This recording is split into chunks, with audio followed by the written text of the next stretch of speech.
Hello, welcome to my channel. Today we're looking into the disappearance of Dustin Lynn Bird. He's been missing since February 17th, 2017 from Taylorsville, Utah. 37 years old, 5'10", 170 pounds. You can pause it and read the description. You can see the pictures. Nicknames are Sneaky and Sneaks. Let's see. Bird was last seen leaving his home in Taylorsville, Utah, February 17, 2017. He left to go meet with a group of friends. Not one friend, but a group of friends, and he never returned home. And I found this. I'm not sure if it's him, but I would think it's got the same name, and it's in Utah. I couldn't see arrested. Like I searched for arrests. I searched for arrested. I searched for, like mugshots and things like that, and I didn't see anything else. So it says Dustin Lynn Bird responded. This is in 2015. This is 2 years before he went missing. If it's even him. Introduction, and I'm just skimming through it. You can pause it and read it if you want. A trial court erred by not providing some appeals. Is he in prison? Is that him? And what did he go to prison for? This is on the evening of October 12th, 2009. 2009. The appeals filed on 2015. So it's at 6 years later. Is he in prison for 6 years? What did he do? On the evening of October 12, 2009, Salt Lake City police officer was patrolling Glendale area in an unmarked police vehicle. Officer Sweeney drove past a blue Ford Mustang and observed that the driver, Dustin Lynn Bird, and the passenger looked nervous and appeared to be ducking down in the vehicle. Officer Sweeney decided to follow the Mustang and observed the driver and the passenger leaning over, causing the vehicle to swerve. The Mustang approached a stop sign and slowly rode through it without coming to a complete stop. Officer Sweeney thereafter activated the lights of his police vehicle. The Mustang immediately slowed in speed but did not pull over. Officer Sweeney testified that there were several safe places to pull over, but the Mustang continued driving and turned onto a different street. After making the turn, the Mustang slowed down and pulled to the curb as though it were going to stop, but then quickly pulled away and continued driving for approximately half a block before stopping.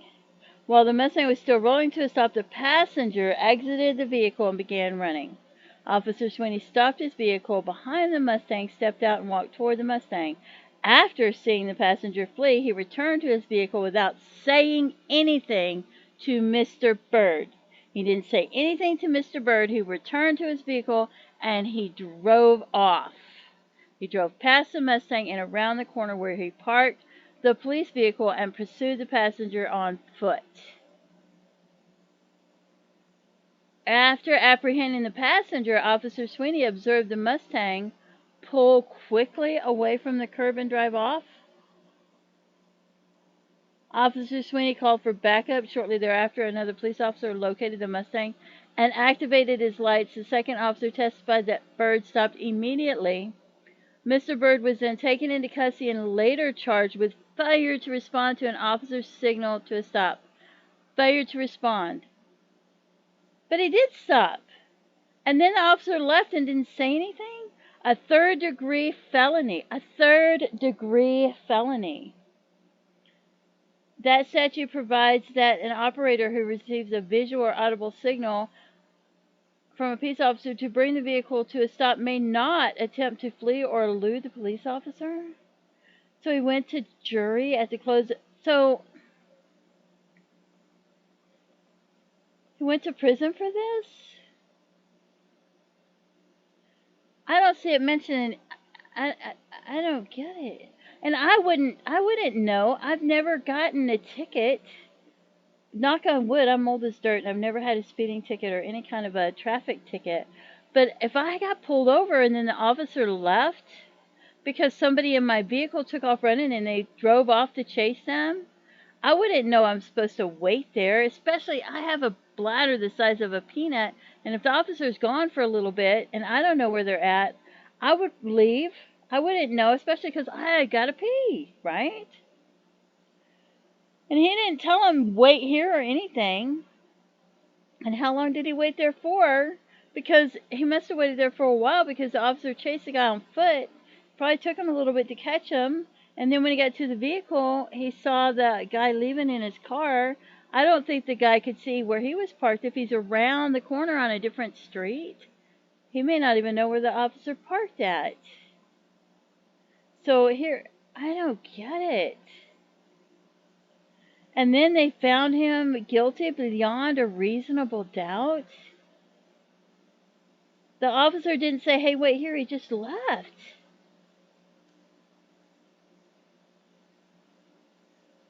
And then there's so many miscommunications. I don't know where you work at, but, you know, in the places where I've worked, there's so many miscommunications everywhere. You go, you deal with people, and there's miscommunications all the time. So there's no clear communication here. I don't understand. Mr. Bird timely appealed his conviction to the Court of Appeals, where he argued that the trial erred when it failed to instruct the jury on the mental state required to respond to an officer's signal to stop. The Court of Appeals agreed that Mr. Bird reversed the trial court. The Court of Appeals agreed with Mr. Bird reversing the trial court, although the Court of Appeals remanded Mr. Bird's case to the trial court for a new trial. It did not provide guidance for the trial court on remand. It asked the trial court to determine in the first instance what the contents of any requested mental state should be. We granted the state's petition for... We reviewed the decision for the Court of Appeals for correctness and may affirm its decision on any ground supported in the record. Analysis: Mr. Bird preserved his objection to the jury instruction. The state... So then you can read it.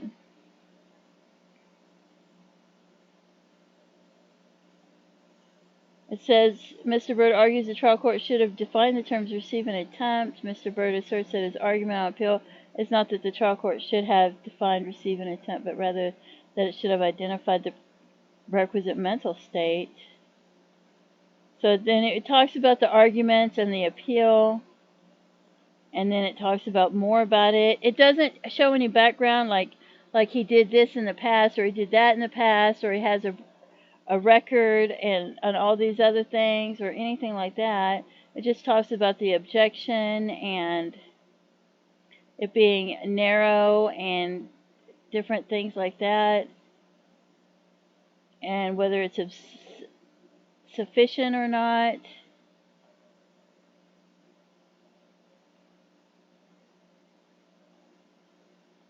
And then they talk about, it's pretty long. And I don't want to read all of it, but I don't understand how many years did he get? We agree with the Court of Appeals and hold that the trial erred in not instructing the jurymen. But he went to prison for this?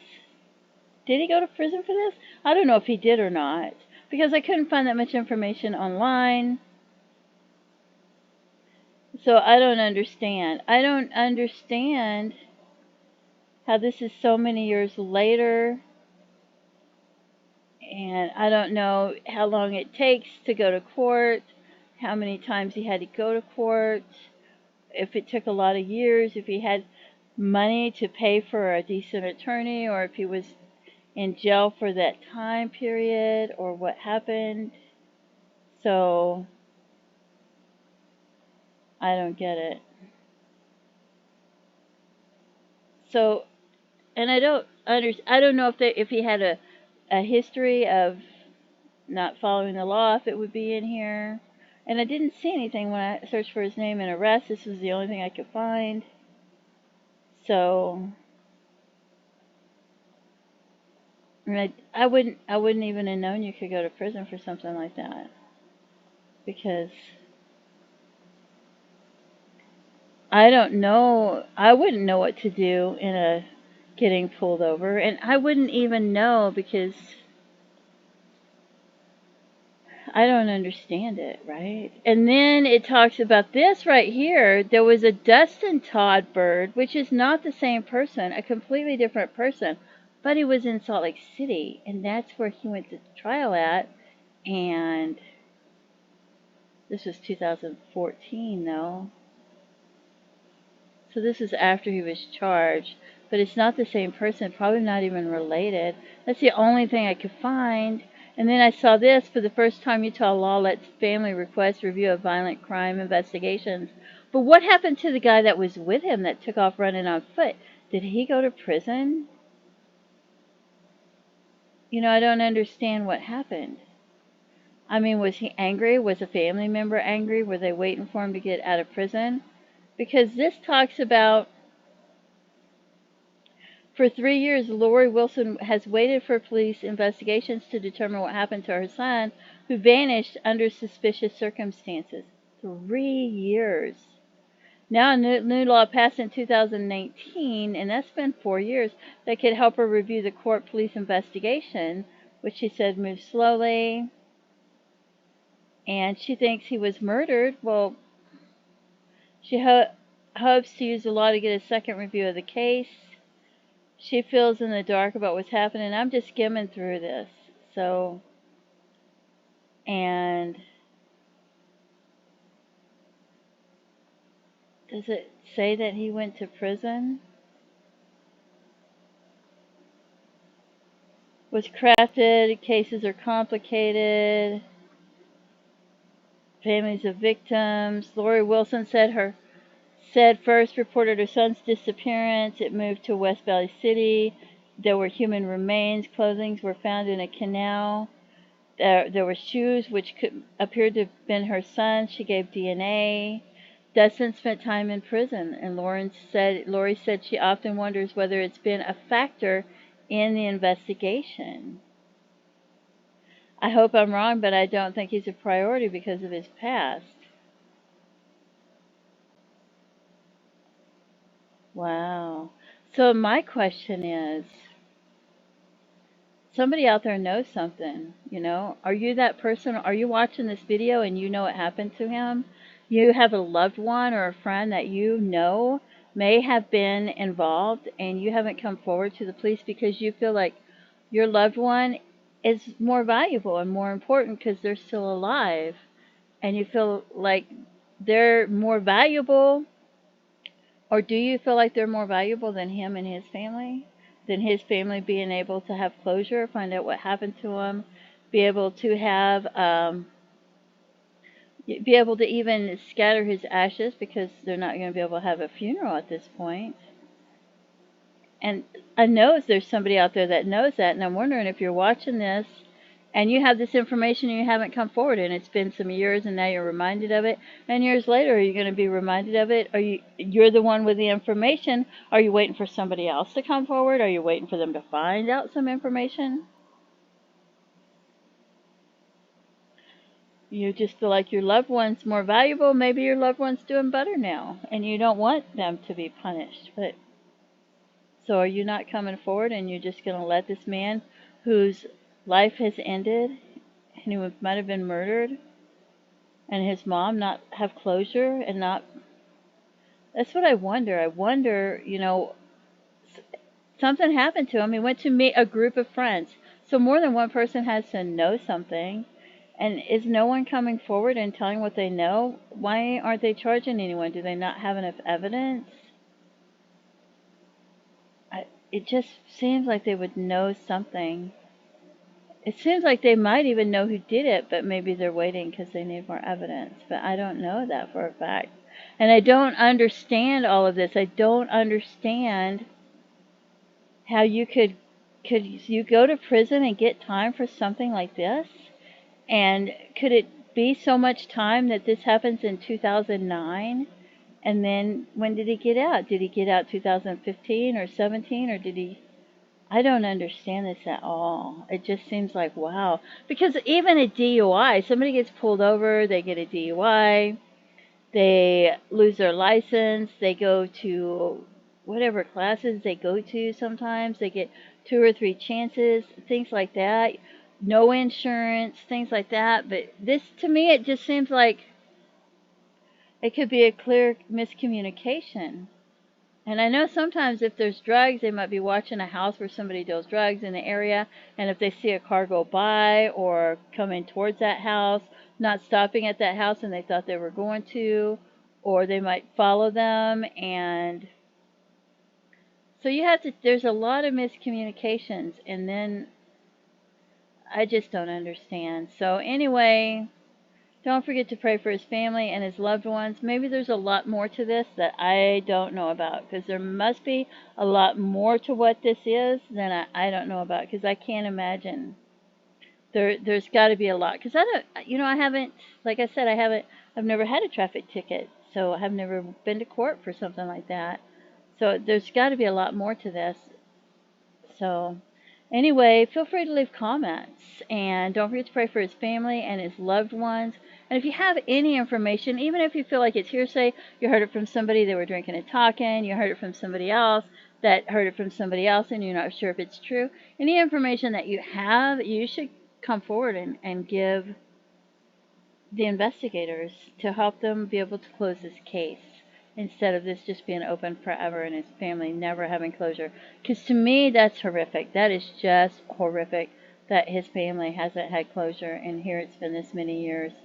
So anyway, have a blessed day. Bye-bye.